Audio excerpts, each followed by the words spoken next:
القرآن بدأ معي برؤية.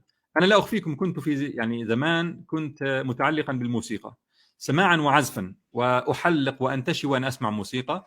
لكن كنت الغريب أني بعد ما أنتهي منها أشعر بنوع من الخواء واللا جدوى والعدمية، وأنه أنا ماذا عملت؟ يعني أحس بالتفاهة بصراحة، يعني مع أني كنت بصراحة وأنا أثناءها يعني أنبسط، وحتى يكون الشريط شغال أحيانا جوات دماغي أشغله من غير ما أعزف ولا أسمع. لكن بعدين أحس بشعور غريب.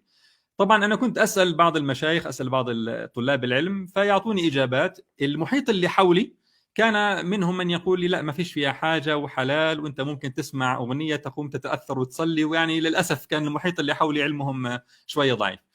إلى أن في يوم من الأيام أحد الإخوة قال لي حاعطيك شريطين، أنت اسمعهم وقرر. فقلت في نفسي أنا سأسمعها، وإذا ثبت لي أنها حرام سأتركها لله، مع أني أحبها جدا. وبالفعل سمعت الشريط الأول واكتفيت به، وقررت أني أترك الموسيقى لوجه الله تعالى، فعوضني الله خيرا منه والله، اللي هو حفظ القرآن.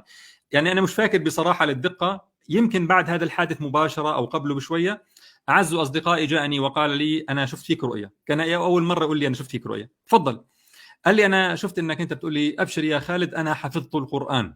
إني أنا بقول له أنا حفظت القرآن. أنا حتى ذلك الحين كنت من النوع اللي بيحفظ 50 آية من سورة البقرة، بعدين بنفس، بيرجع، بعدين بيحفظ الآية 70، بعدين بينسى، بترك الحفظ. فكنت يعني أتقدم وأتأخر. لما قال لي هذه الكلمة وقع في نفسي خلاص الآن سأحفظ ولن أتراجع.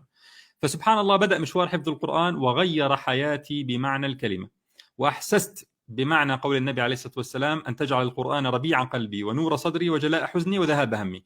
أصبح يعني الشهوات والشبهات والمعكرات والأحزان تؤثر علي لحظيا، ثم يزول أثرها ببركة القرآن بفضل الله تعالى.